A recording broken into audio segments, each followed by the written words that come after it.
Coucou, j'espère que tu vas bien. Aujourd'hui, je viens te répondre à une question qu'on me pose régulièrement.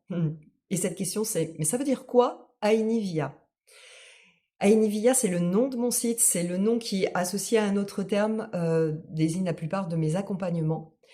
Ainivia, c'est l'association, j'ai inventé ce mot, c'est l'association de deux mots différents, un mot espagnol et un mot péruvien. Via, c'est la voix en espagnol, et Aini, A-Y-N-I, c'est un mot péruvien. Ce mot, je l'ai entendu lors d'une émission, et quand je l'ai entendu, il y a vraiment quelque chose qui s'est passé en moi. En fait, cet homme, ce Péruvien parlait de ce principe, de la réciprocité. C'est une valeur qui est visiblement très importante dans cette communauté, dans ce peuple, pour ce peuple. Et il en a parlé avec tellement de foi et en y mettant tellement de cœur que vraiment je l'ai noté en me disant, le jour où je dois créer mon entreprise, je mettrai ce nom. Et ça m'est resté. Ainivia, en plus je trouve que c'est très chantant, c'est un mot très joli pour moi, et à chaque fois il signifie quelque chose. La voie de la réciprocité, ben, déjà la réciprocité c'est l'idée d'avoir une relation saine, équilibrée, dans le donner-recevoir, où chacun va prendre sa part de responsabilité. Moi je prends l'engagement d'être à l'écoute, d'être au service, de porter l'espace, d'être bienveillante dans la douceur et le respect, le non-jugement. La personne qui vient vers moi et que j'accompagne, il y a comme si je permettais aussi cet engagement de son côté, sa pleine responsabilité de s'investir, de s'engager dans cet accompagnement, de poser des actions, d'oser se libérer, d'oser libérer la parole, etc.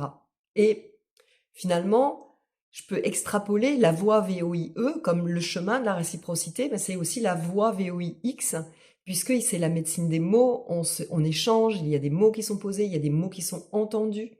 Et on est vraiment au départ dans un échange verbal, et même au travers de la sono-énergétique, de la guidance lors de l'hypnose prénatale ou lors des guidances, des visualisations, il y a aussi l'impact des mots, de la sonorité, donc la voix de la réciprocité.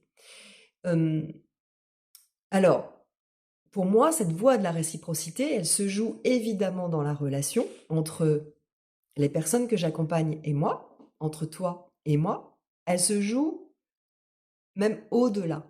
C'est-à-dire que mon idée, c'est que cette voie de la réciprocité, ça soit comme une ouverture pour la personne. C'est-à-dire que moi, je m'ouvre à 100% dans cette écoute active, vraiment, dans ces accompagnements. Et ce que mon intention, c'est d'ouvrir la voie de la réciprocité pour la personne. C'est-à-dire que c'est pas seulement dans notre relation, mais c'est la personne avec elle-même.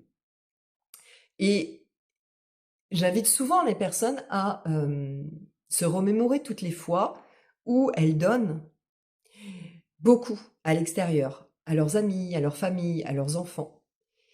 Est-ce que ces personnes, ces mêmes personnes, prennent le temps de se donner?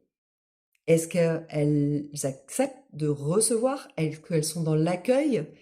Et c'est ça aussi la voie de la réciprocité, c'est que pour la personne, à partir où elle s'engage, c'est comme un engagement vis-à-vis de l'accompagnement, vis-à-vis de moi, mais c'est surtout un engagement vis-à-vis d'elle.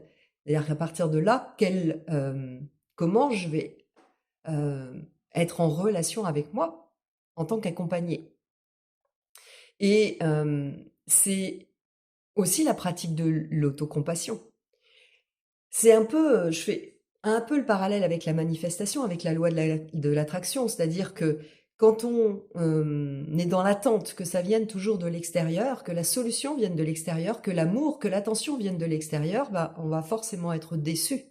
Quand on est dans ce mouvement, ok, je vais entrer dans cette réciprocité, cette relation bienveillante du donner, du recevoir avec moi-même, mais ça change tout. Ça change notre état vibratoire, ça change notre relation au monde, notre relation au monde, notre regard sur le monde. Ça va aussi permettre d'attirer autre chose, puisqu'on n'est plus à partir de là, on n'est plus dans un état de manque. On n'attend pas justement dans la relation que, ok, moi je te donne ça, j'attends que tu me donnes autant. On est, ok, je me donne, je reçois, j'accueille, je me célèbre, je m'honore et je me remplis de ce dont j'ai besoin. Et du coup, quand je donne à l'autre, ben c'est dans l'ouverture du cœur. C'est de sortir de l'attente finalement. Donc c'est là, on est en capacité, si on est en capacité de recevoir pour soi et de se donner pour soi ce dont on a besoin, les choses s'ouvrent complètement différemment à l'extérieur. C'est une révolution au niveau de l'amour-propre quelque part. Et c'est aussi une manière de manifester son bien-être, d'être dans cette réciprocité vis-à-vis de soi et de prendre la responsabilité de son propre bonheur, d'être son allié. C'est-à-dire que on le dit souvent, hein, dans un accompagnement, il y a allez, 30% qui se fait pendant la séance et il y a 70% qui est en extra-thérapeutique, c'est-à-dire entre les rendez-vous. Et qu'est-ce qui se passe entre les rendez-vous? Bah, c'est comment la personne va être en lien avec elle-même. Comment elle est en compassion avec elle-même, en regard bienveillant vis-à-vis d'elle-même.